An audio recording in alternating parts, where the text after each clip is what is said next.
welcome. It's nice to have you. And did you hear, how many people have heard about us through Meetup? One. Facebook.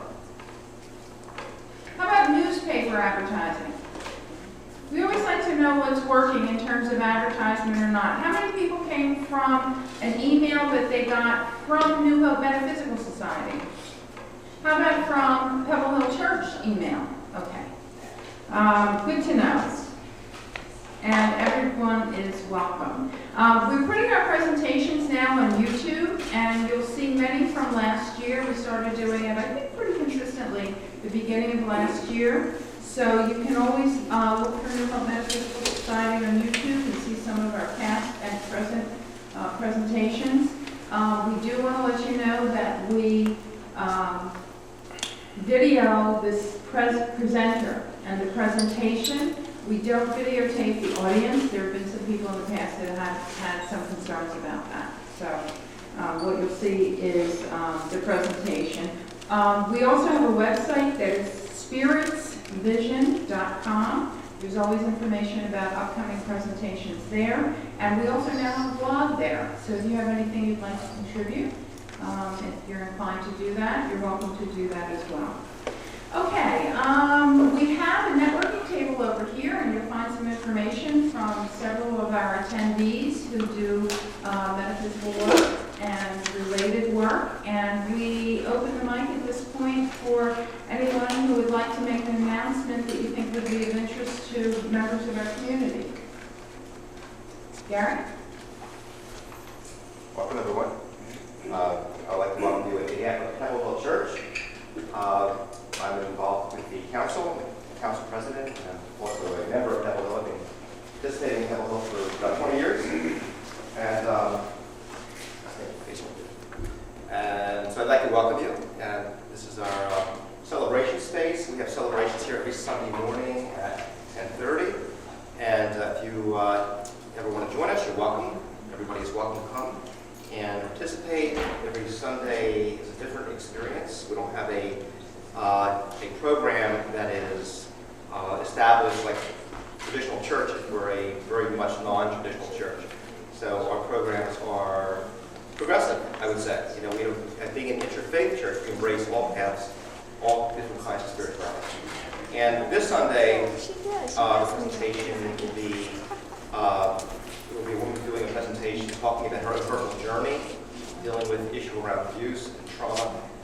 And they'll be doing prayer sticks, making prayer sticks. So if you want to come, bring a stick. We'll do some prayer rituals with prayer sticks. And I believe there'll be some Native American kinds of rituals as well. So come and join us. Our website is www.pebblehillchurch.org.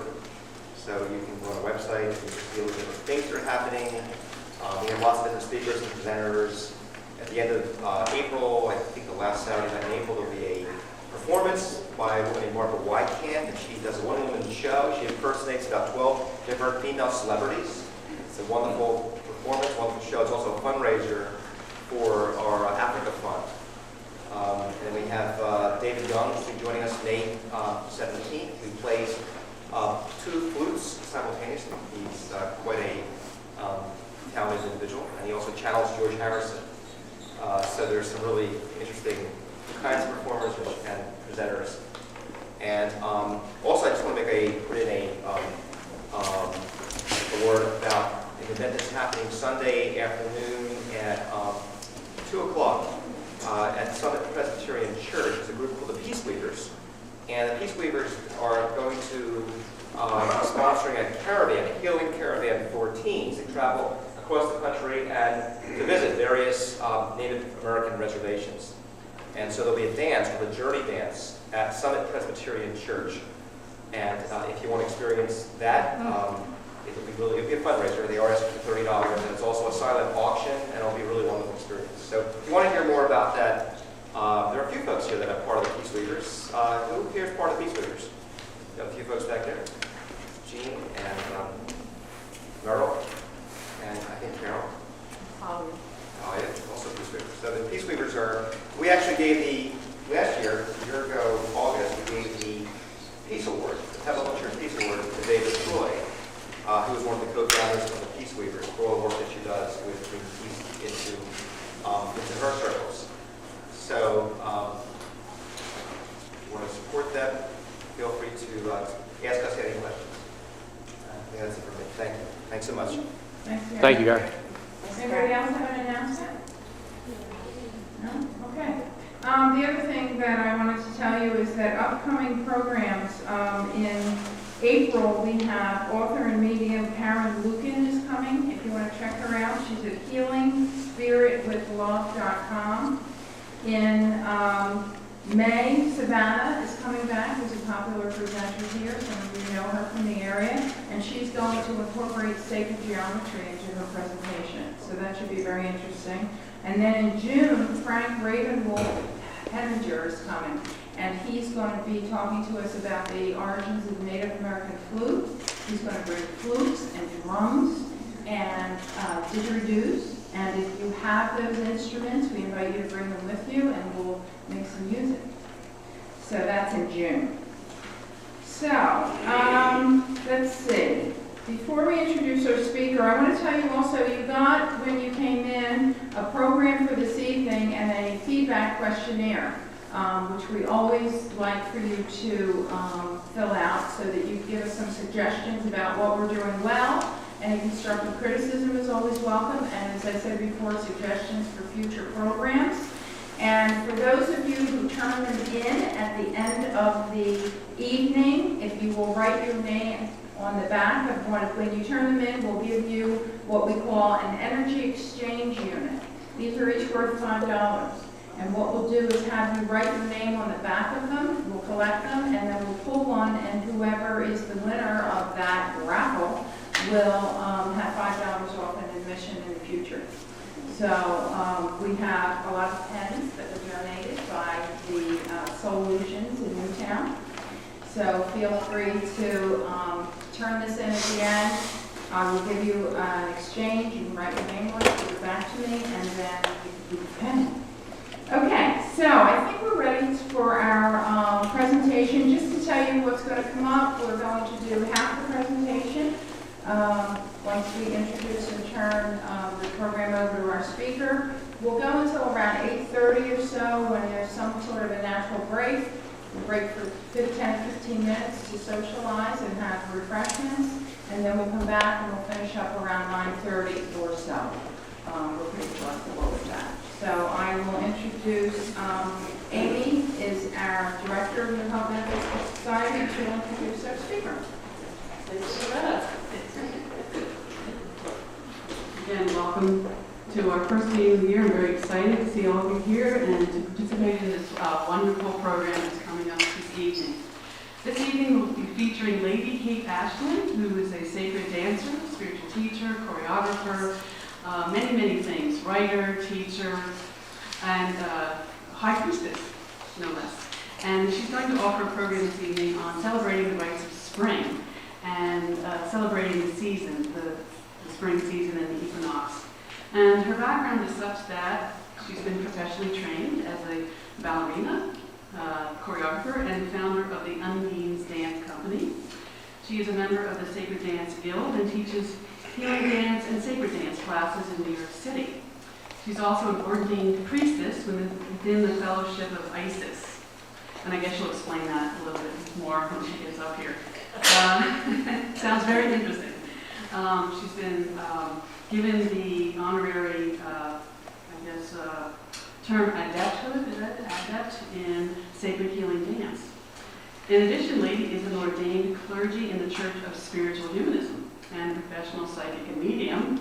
So you can find her as Isis Rose on the Psychic Power Network, where she is one of their top 10 psychics and mediums. And Lady has told me that she's going to talk about Ostara, which is the name that we give to this holiday from its Celtic origins. And so that's going to be very interesting to talk about the history and mythology of spring, the rites of spring, the spring equinox, and how dance and ritual are all part of this great history that we have of celebration of the seasons. So without further ado, let us welcome now Lady Kate Ashton.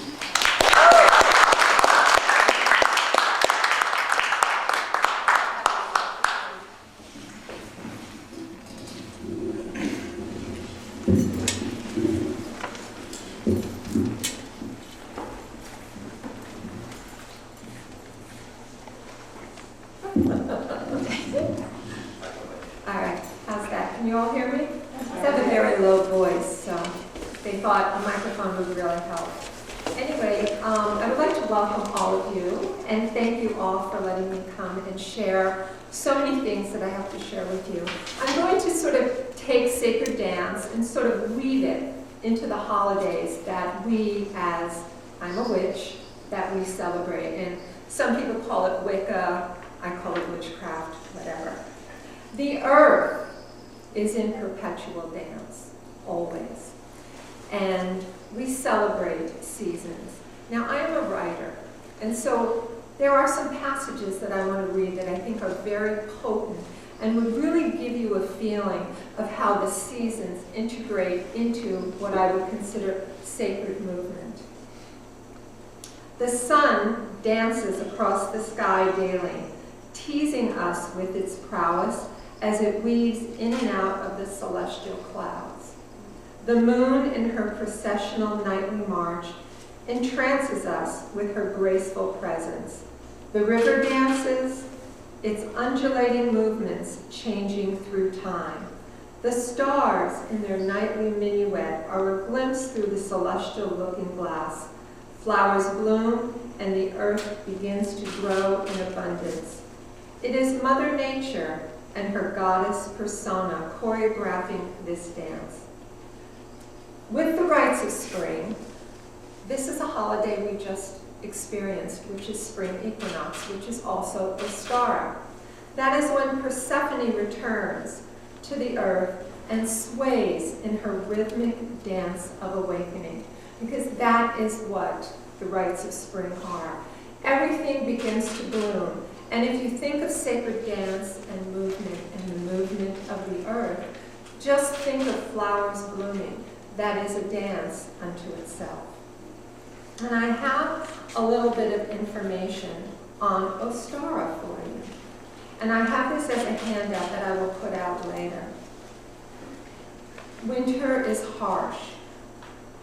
Everything begins to fade, and the earth begins to wake. Freezing slumber ends, and it's a time to rejoice in life, warmth and renewal of the spirit. So when we had our ritual, our rites of spring, we celebrated rebirth. What is rebirth to anyone? Many things. It is things growing, but it's also, my favorite thing, are eggs. Eggs are rebirth. They are born. And if you look at Easter, you will see a connection to Easter with the egg. And also bunnies in the Easter basket. So all of that is very, very pagan, if we want to call it that. There are other holidays, and I'm going to get back to Ostara and the rites of spring, because I want to segue into Beltane. But some of the Sabbaths that we celebrate as witches or Wiccans we have 4 major holidays. And the first one is Samhain, which is your Halloween. And that is the Celtic New Year. It's when the veil is the thinnest and spirit and life cross over. And I, as high priestess, I'm usually in Salem during that time of the year. And when the weather's nice, because this past year we had to cancel it, when the weather is nice, I am on the hill, Gallows Hill, celebrating, and I represent the veil between the worlds. So it's a celebration of ending and beginning. So once again, it's that rebirth. It kind of segues through. During that ritual, I usually dance. And it becomes a sacred circle dance all around, so that we incorporate all the people that come. They feel the energy of the new season. The next holiday, large holiday, is Candlemas Imbolc, February 1st. And that is the beginning of the light coming back. It's usually a holiday of light. I don't know if any of you are Catholic, but on February 1st, I used to be a Catholic, there was blessing of the throats, if you know of that, with the candles. How coincidental. You have the pagan holiday, Celtic, and you have Candlemas, and you have whatever the candle ritual is at church. Then you have Beltane, which is May 1st. That is sacred dance time like you can't even imagine, because you have the maypole. And if any of you remember May Day celebrations and the crowning, usually there's somebody wearing a wreath of flowers and a crown. If you grew up in any Christian, there's a crowning of the Blessed Mary. Once again, you have a segue to pagan religions. May Day, crowning. Here, we have show and tell here. This is my May crown. Get it out. Because traditionally with us, we don't just dance around a maypole. We make wreaths. Traditionally, once again, circle. And this is my May wreath. And you're more than welcome later to touch it, or it's quite lovely. I have many. But women traditionally wore flowers around. And why would they wear them? Because it's harvest. I mean, it's the beginning. It's not really the harvest yet, but you're planting and things are growing and flowers are growing. And you're honoring the earth. You're honoring the seasons. You're honoring the beauty of what's around you. And so wreaths of flowers. And Beltane is a continuation of the rites of spring. Okay? It's when everything blossoms and you have this maypole, which is very phallic. And Beltane, in the days of old, gods and goddesses were worshipped. You're channelers, some of you channel. People of old believed that they had to channel gods and goddesses during that time of the year. And that night, they went out into the fields, commingled and fertilized the crops. They truly believed that the union of male and female is what was needed, and that would ensure wonderful crops. But any baby born of that union was very revered. And oftentimes, these were the children that joined the temple. Okay? That is the segue there.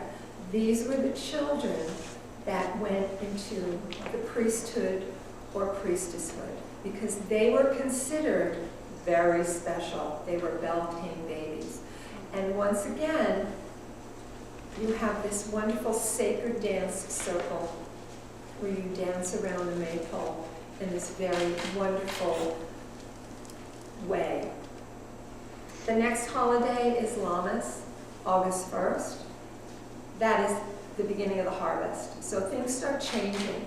You start losing the goddess energy and you start moving into the god energy. Lesser holidays are winter solstice and the one we've started to talk about, spring equinox. And that begins the rites of spring again. Summer solstice and then autumn equinox. So these are our basic holidays. We focus on the earth. And you're wondering, well, gosh, is she going to talk about sacred dance? Well, it does interweave. Many people do rituals, and they don't move. They just do a ritual. Mind you, witches up in Salem, put that cauldron out there, light the fire. We're dancing around that cauldron, raising energy for the whole world and trying to help humanity with this wonderful energy that we're raising. Also, at certain times of the year, you could jump over the fire, jump the cauldron, and throw your good wishes into it for the year. It's all about giving out, really opening yourself up to embrace the universe and see the dance that is all around you. Once again, with the rites of spring that we are in the midst of right now, the goddess at this time of the year transfers her fertility to the earth and takes on the maiden aspect. The god grows to maturity and will soon become the goddess's lover and Beltane. So these are the two holidays that really join in the rites of spring. For most Wiccans, or people of my genre, it is a celebration of fertility and the growing life. And once again, I have information about this holiday, which we are still in the midst of. It is an amazing time of the year. If you want to do anything for yourself during this time of the year, it's a time to think in terms, like I said, of rebirth, but it's a time to make wishes for what you want. I have correspondences here for all of you to take with you. What is that? Correspondences bring things together. If you want to wish your best friend some good luck, they want a new job, this is a good time to do that for them because it's a rebirth time, so it's a time of plenty. And you might add to your something certain colors of candles, gemstones, rose quartz, moonstone. If you want to do a little dream pouch for somebody, these are the crystals you might want to put in. These are the important ones for this time of the year. Incense, herbs, all these things, foods, candy. This is the time of candy. It's the time of Easter. Candy baskets, of course. So these are some things that I thought you might find of interest. That would sort of give you an idea of how you can take a seasonal holiday and take it with you and make it work for you in little things that you want to do in your life. It's a time to regenerate, to be reborn. It's a favorite holiday because you can go outside, you can do things outside.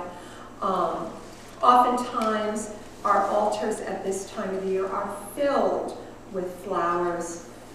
We want to acknowledge that part of the earth. Maypole. What is really a maypole dance? Because I think these are the holidays that are upcoming, are most important to this lecture. It's a pole, but what about these ribbons? Have any of you ever done a maypole dance?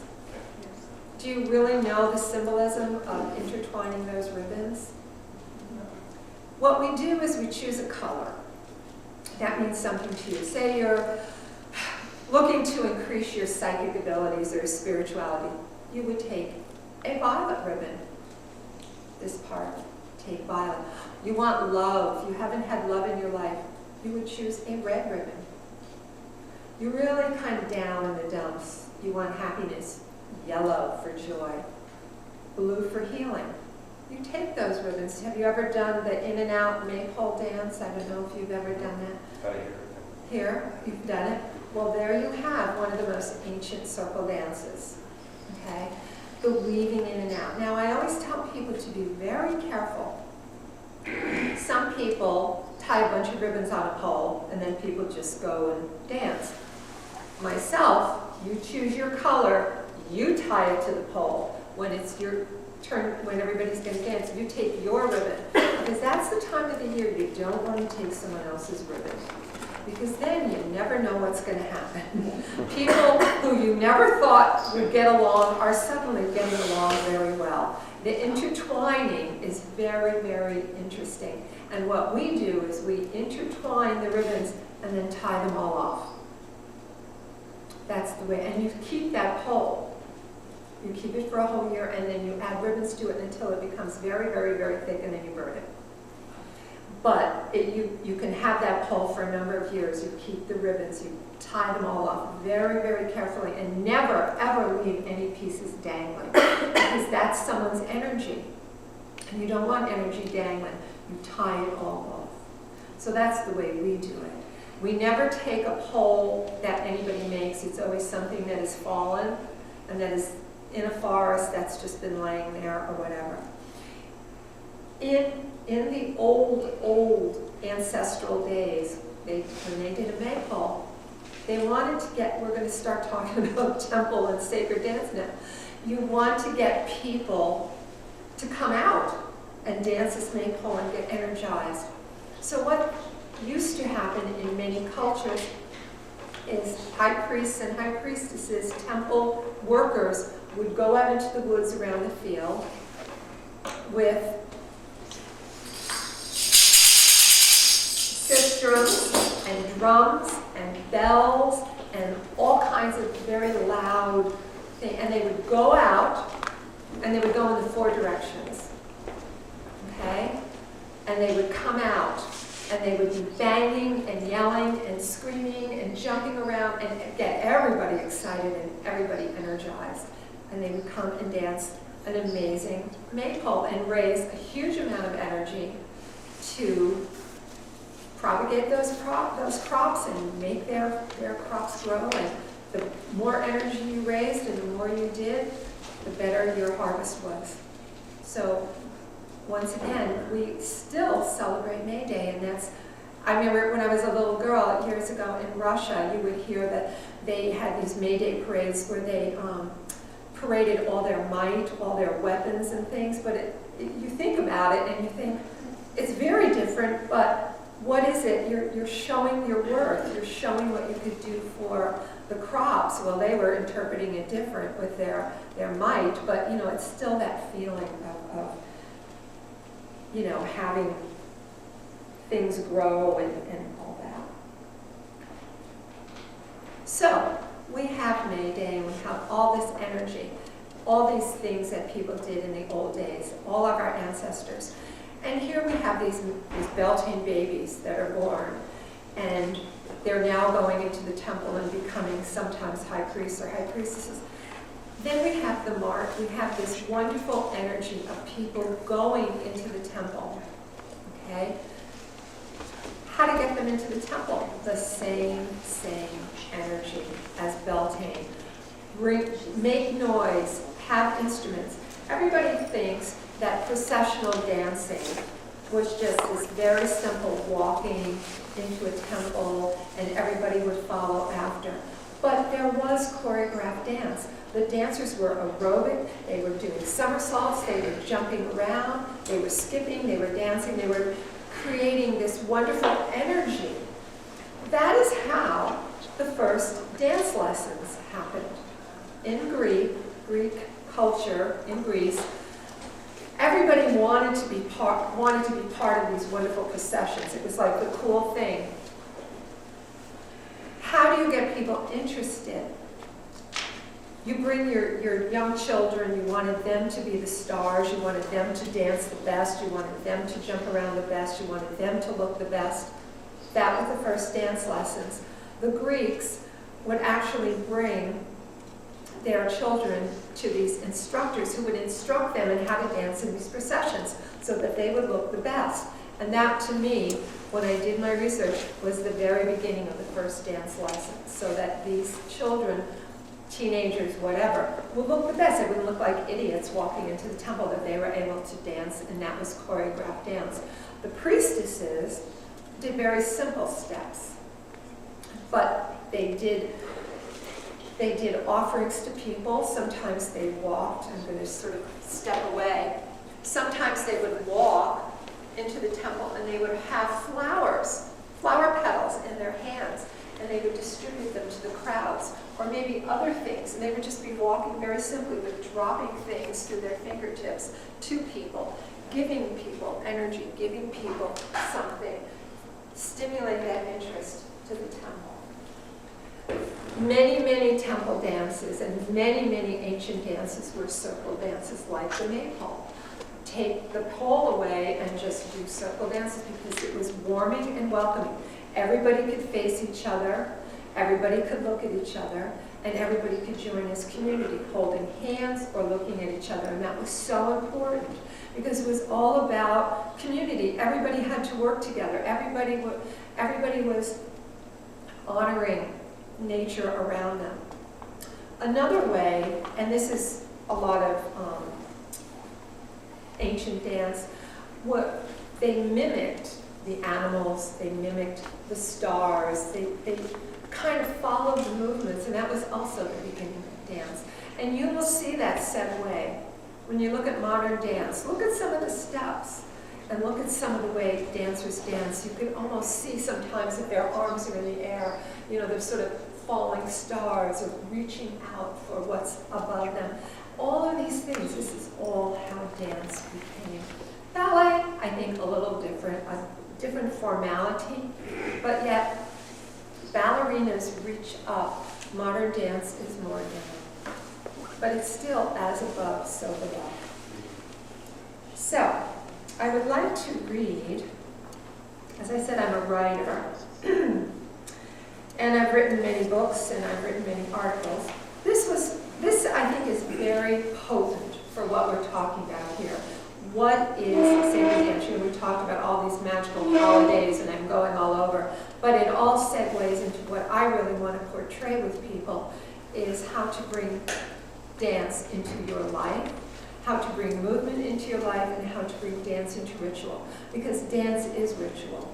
If you don't do any kind of rituals, but you get up in the morning and you might meditate, why not think of meditating with a little soft music and a little movement?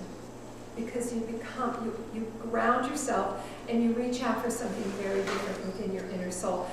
Movement like that really connects you, because I think we're so blocked. We don't reach out. We're afraid to move, like, oh my goodness, I can't dance, I can't move, so we block.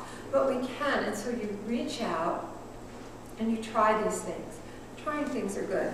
So, this was an article I wrote for the Mirror of Isis.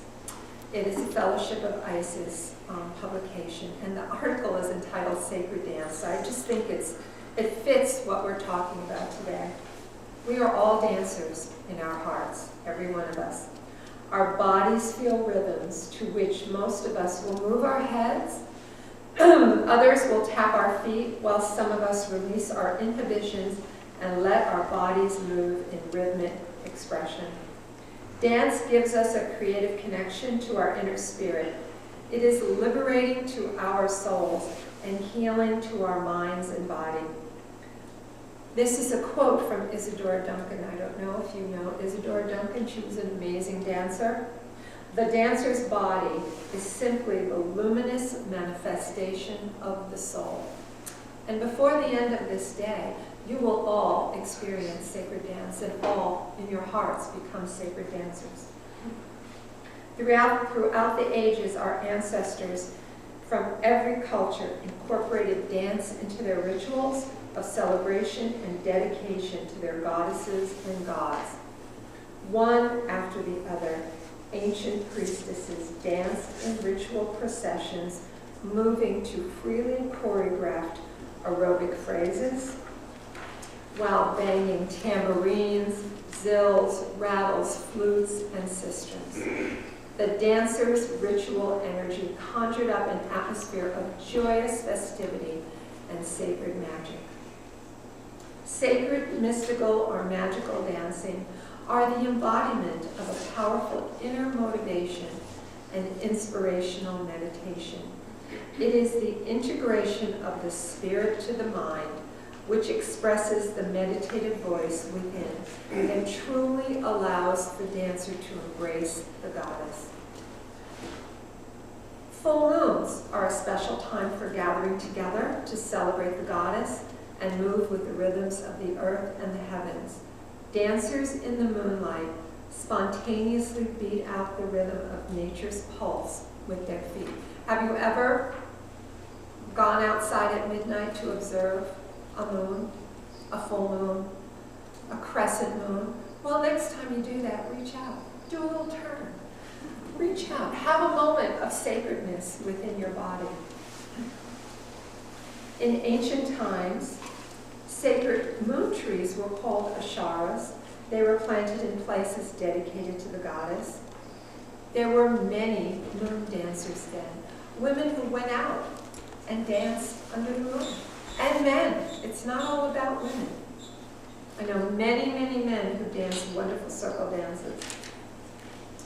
Dancing under the full moon allows one to connect with their body and spirit in sacred space, where one moves from the inside out to nurture one's soul. Wherever a dancer stands, that is sacred space. Wherever a dancer dances, that is individual ritual. Ritual is everywhere, and it isn't just gathering with a bunch of people to do something. It is the ritual of your heart and what you are doing at the moment. And movement expands you, opens your heart chakra 100%. Each full moon for thousands of years, goddess folk once gathered to celebrate the passage of yet another moon cycle.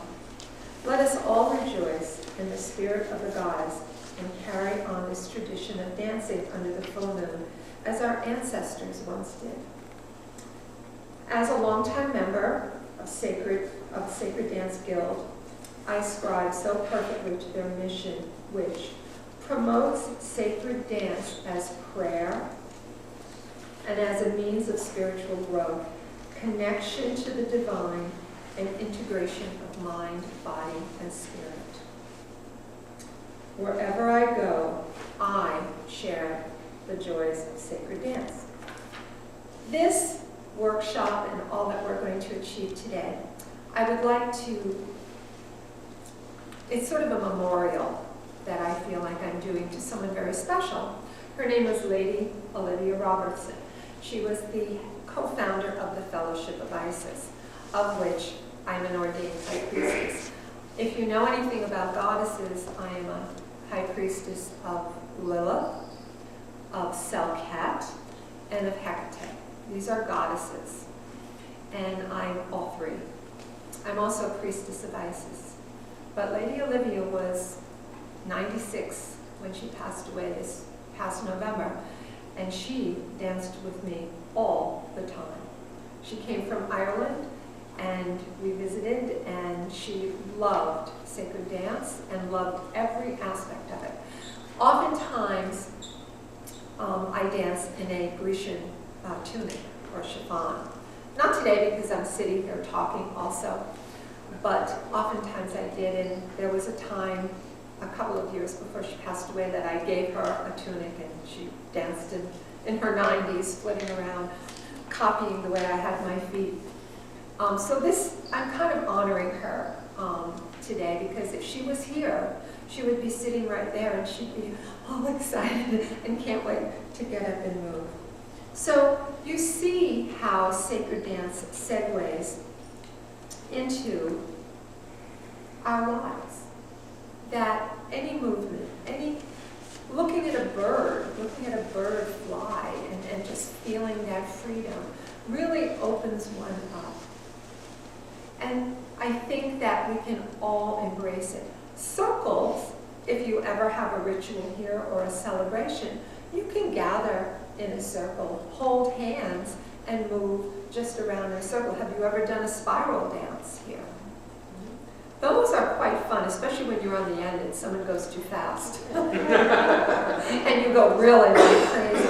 I don't do very many spiral dances because I like to branch out, and oftentimes, you know, there's always someone who's going too slow or someone who's going too fast, and it gets a little confusing for people. But I do like that. So at least I'm giving you some idea of what sacred dance is and how you can use it. But I think it's something for the individual to choreograph also. I have an enormous spirituality. I'm involved in many aspects. But one thing I do is try to bring dance wherever I go. When I first started going up to Salem as a high priestess, the witches up there, they just stood there. We did beautiful rituals, magnificent altars, wonderful holidays honoring the seasons, but they stood there. They didn't move. They move now. It's like I lit a fire under all of them, and now they have energy and they get all excited. In fact, now they tell me I'm standing around. How come I'm not moving more? So it's something, I feel that I wish I could do it more. I have Sacred Moon Coven, which is in New Hope, Pennsylvania. And Sacred Moon has been around since the 1990s. So we're an old coven. And in fact, I have one of my high priests is here and another priest is here today. We can't really dance or move because we're constricted in where we are. I have my backyard, but we really can't do too much because we're on a porch and there isn't a lot of activity. But so we travel and we go places with other groups where we can do more. But we're going to do something very interesting this year for Beltane.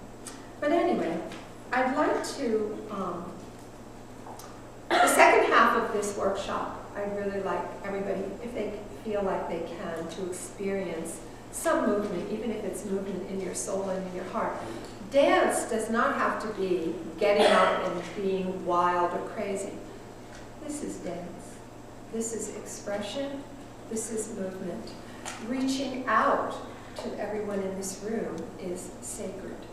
I'm giving you my energy. I'm giving you energy from my heart and my soul. I'm reaching out. I'm now doing sacred dance. So I'd like everybody to take a moment, take a deep breath. I'm going to sort of give you a little meditation that I wrote in one of my books. And it's a dancing ocean meditation. It's kind of what I think of as preparation for a little bit of movement later on.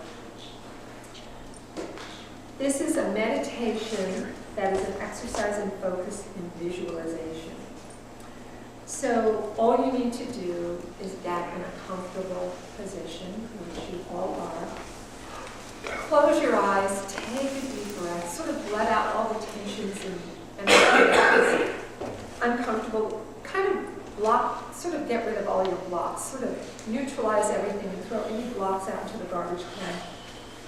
Close your eyes and imagine you are lying on a warm, sandy beach. Feel the soft sand under your body and the wind's light caress slowly blowing over your entire body. Now feel the weight of your body sink slightly deeper into the welcoming sand as you begin listening to the luring sounds of Mother Ocean. Hear her rhythmic pounding and visualize the blue-green waves dancing against the shoreline. Take a moment to experience this sensation. Feel her rhythm, feel her energy, feel the water, feel the pounding. Begin to feel the soft drops of water from the pulsating spray over your body. Let each sparkling drop of water dance over you and shower you with cleansing energy. Take a moment to experience this sensation. Feel that energy. Cleanse yourself. Wash away everything. Take that moment. See the mermaids sitting on the rocks. Now imagine the waves slowly receding into Mother Ocean. Feel your entire being filled with the love and strength of the goddess, for she has cloaked you in her watery essence. Slowly wake up and open your eyes. Stretch out your fingers, stretch out your hands, your arms, your toes, your feet, your legs.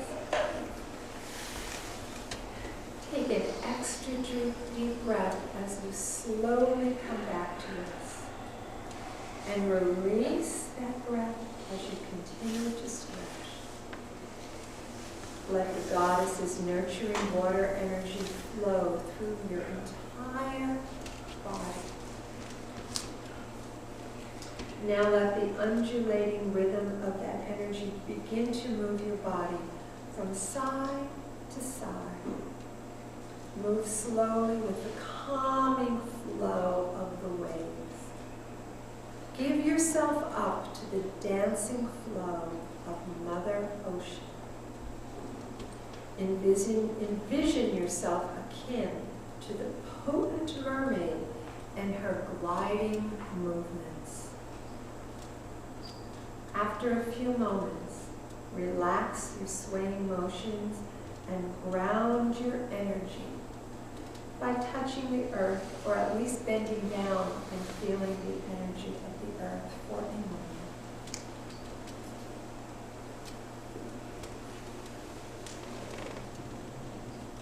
Now you can enjoy the special mermaid energy that has left you refreshed. And as we all come back, when I call I love doing dances about mermaids.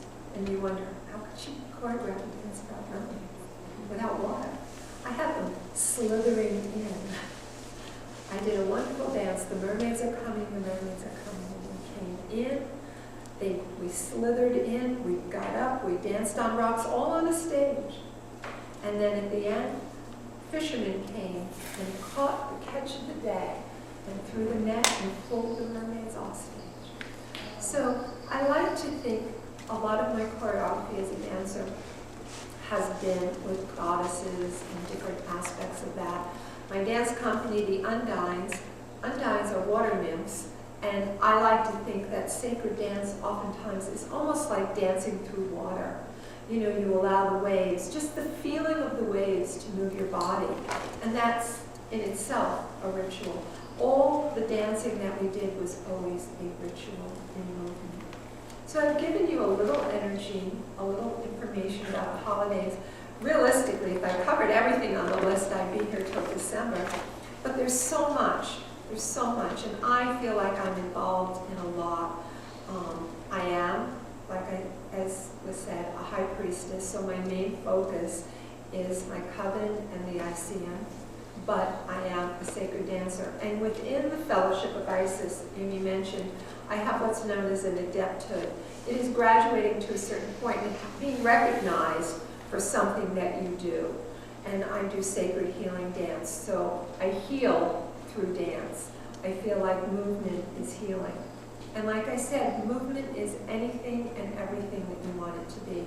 Just look around you and enjoy the choreography of the earth around you. So I finished exactly when you told me to the second. Do you want to open up for questions? Yes, I would love that. I want to leave always extra time for that, yes. As far as the maypole you were speaking about, it doesn't necessarily have to be. Does it have to consist of any particular type of wood or material? No. And the ribbons themselves, should they be silk, should they be chiffon? No, it doesn't matter. It's Paper about the fabric? color. It's It's about the color. color. And usually, I think something like 30 feet of a ribbon. So you have plenty to crisscross and go around. Is the length significant? 30 feet? Not necessarily, because some people can have a very large maypole and some have smaller. I think we've always looked for something that has fallen outside in someone's yard. We never take anything. If we see a pole, sometimes people save one. Would it necessarily have to be natural wood? Could it be plastic? It wouldn't be good as plastic. You gotta have you want energy. It's about the earth, so you want wood. I see. Yeah. Yes. Correct in South Germany, where it was very common to have maypoles. Of course, Europeans still do all of those things, all of those wonderful We things. usually get a lot of fresh birches this time of year. So you would see, and they were just starting to bud. Yeah. So it was very much a Yeah. connection to life. Yes, to rebirth. And don't you do the May Day fires too? Fires on the hill, and people burn those, and we have cauldrons. We sometimes write on a piece of paper wishes and dreams and put them in there for the coming season. It's funny you mention that because my family in Ireland, a certain night during the year, I think it's June or August, swear to that, where they had these bonfires all over the country. It's kind of as soon as you hit spring and summer, depending on the time of year. And I asked the neighbors, what's the genesis? And they said, we don't know, we just have always done this. It's all very pagan. It goes back to the ancestors. Different religions came and basically the same holidays that I talked about fall into line. Winter solstice is Christmas. I mean, they're so intertwined. They really didn't change anything. They just sort of segued over, sort of plowed over it. There must be more questions. I can't believe there aren't. Must be something someone wants to know. Yes. Well, I'm wanting to get a better sense of how you're using the word ritual and what ritual can actually encompass.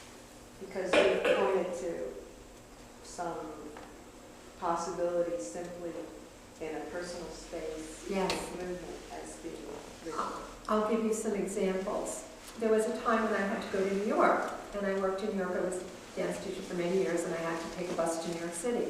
and I would be leaving at like 6:10 in the morning. I live in New Hope, Pennsylvania. I would walk across the bridge, the Delaware, to Lambertville, New Jersey.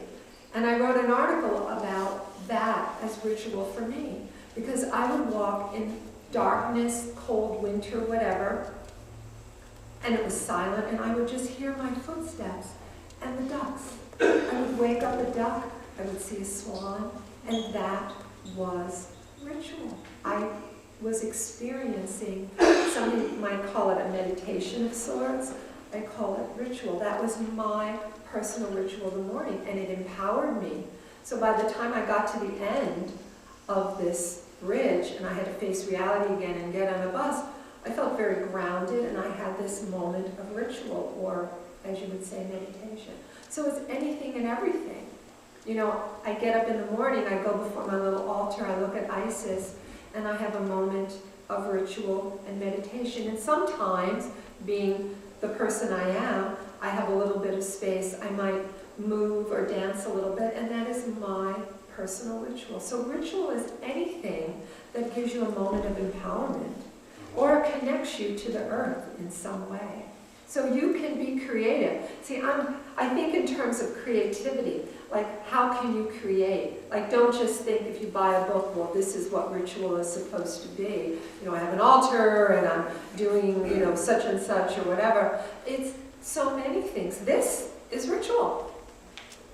Because I'm sharing with you, we're sharing spirituality, we're conversing. So in a way, we're having a ritual moment. It's broader than just, you know, it's almost like expanding yourself, and that's what sacred dance is. It's opening yourself up. You don't have to have a dancer's body.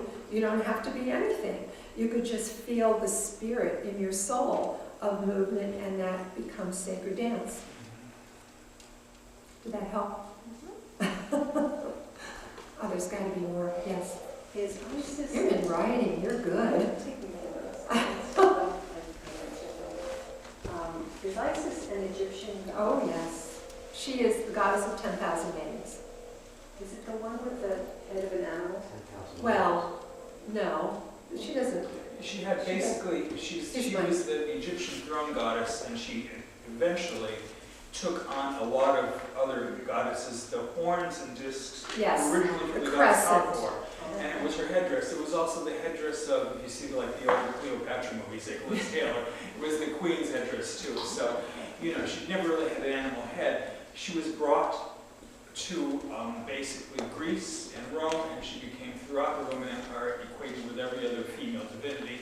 And Yes. some writers, like Lucretius, who weren't particularly religious, they were Roman writers on physics, they said Isis is the female principle of nature. So it sort of started with this one thing that sort of moved throughout, and a lot of, basically, it's quite proven, a lot of the devotion to the Blessed Virgin came at the end of the Roman Empire when they needed a female figure, and they attributed a lot, if you were again a Catholic, the names in the Catholic litany, the Roman litany, if you say, a lot of those are actually epithets of Isis and Diana or so. So it was transferred as, you know, while she's not a divinity, into, you know, the devotion to the Blessed Virgin. So it was it wasn't just something with an animal head, it's a very continuing, Yes, it's the continuing thing, horns. yeah. The crescent moon, if you look at old religious statues of the Blessed Mary, you'll see her she'll be standing on the world, and sometimes a crescent moon. And that's the connection to Isis. So, you know, it's like things just pass you down. But she's a goddess of 10,000 names. And like Richard said, all of them came from her. So myself, being a priestess of Salket is also an Egyptian goddess stemming from her. And so, you know, she is the mother goddess, you know. And really, I think that it's debatable, but I've read that there were temples of Isis in existence until World War II. Now, I can't prove that, but I have read that. I certainly haven't traveled the world to see them, you know, myself, but and the Fellowship of ISIS is an organization, it's international, of like-minded people who honor ISIS. And you don't have to go and become an ordained priestess like myself. You can just be a member. You can go online and be a member. I chose a different route, but, and on our altars we have Isis. Sacred Moon Coven, just coincidentally, our matron goddess is Isis. But the Iseum of the Graceful Goddess, which is under the Fellowship of Isis, our matron goddess is Selkat, because her, as a dancer, the statues that you see for Selkat, her arms are always out, so I always feel that she's ready to go and dance me somewhere. Okay. Any other questions? I Oh wait, one more. Yes. Did you also say you were a priestess to Lilith? Yes. Would that be the Hebrew? Yes, the first. But how does that come together? Well, I've studied Lilith for a long time. But like, what does she have to do with ISIS? Where's that Oh, connection? well, not really. It's Okay, just that I have an affinity to Lilith, and I've done a lot of work with that goddess. So to honor me in the Fellowship of Isis, they gave me 3 titles as a priestess: to Selkat, to Lilith, and to Hecate, because those are goddesses that I really love. I am a priestess of Isis also, but they've given me those titles. And I definitely... So that's unique for you, that wouldn't Yes, necessarily... yes. Okay. Yeah, it's not everybody doesn't have all those titles. But I do know a lot about Lilith, which is a whole other, Right, a whole other thing. other That's what thing. I just wanted to see. which I certainly could get into. Okay, let's take our break for 10 or 15 minutes. If you haven't completed your registration, please do. And there are Get up who would like to join us. So let's form a big circle. This is our center. So let's form a big circle. Gary. You know that's your back. Let's stand here so it's come along the side. We don't have to hold hands. We just want to be in this circle.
show you first, okay?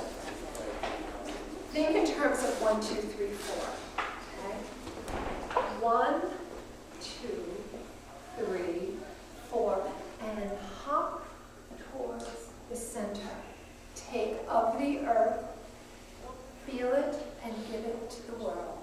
You're taking the energy from the earth and you're distributing it. Then we go back. 1, 2, 3, 4.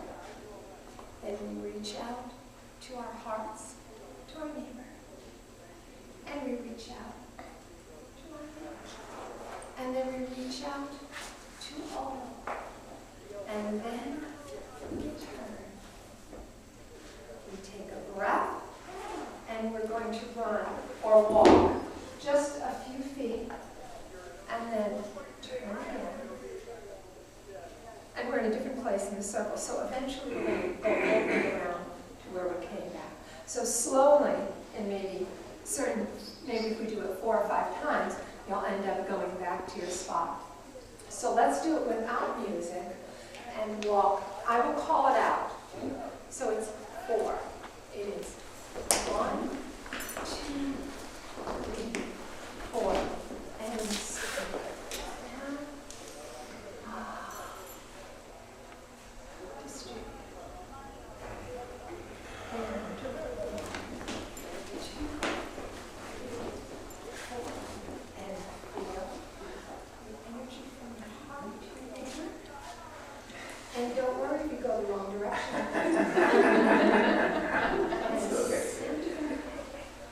Open out.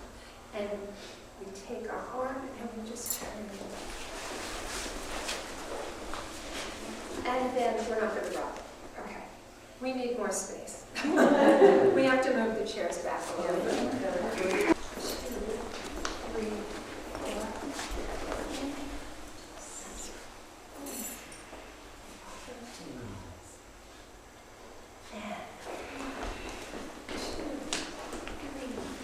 4.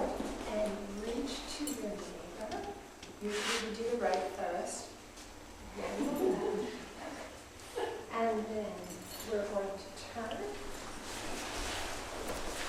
And then, what the dancers usually do is take a deep breath, 1, 2, 3, 4, and then turn in place. Let's see if we can do that.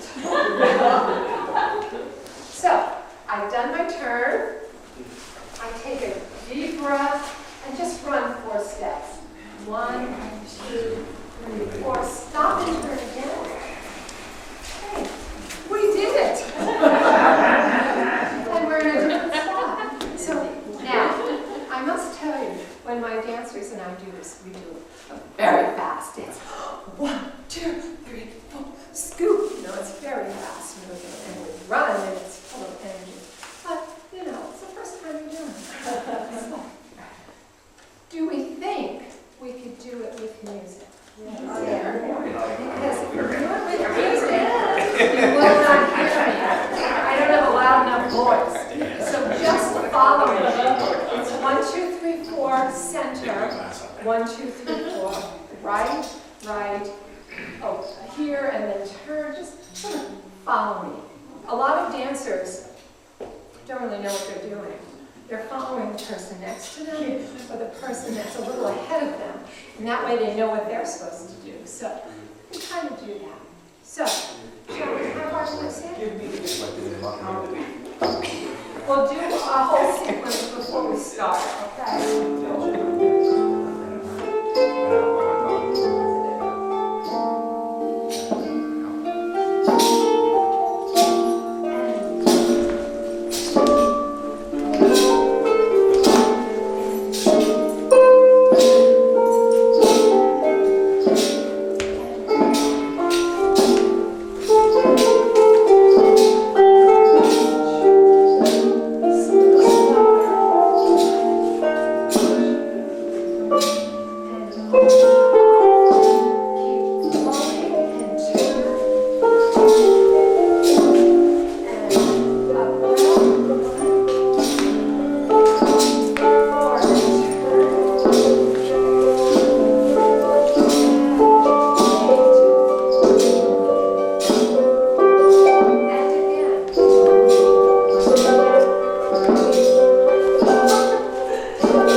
the sky above, I take the energy, I bring it to my heart. I give it to you from my heart.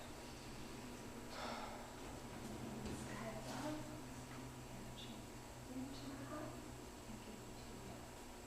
From the sky above, again to my heart, to you. To you. Come full circle. And do all of it. So now, let us all give to each other. You all have this amazing energy. Let us take that moment now and let's express ourselves. We've danced. Now, it's almost like there is our focus. Let Richard play some beautiful music and let's take the energy that is in our heart and give it to all of us.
Bouncing between raindrops.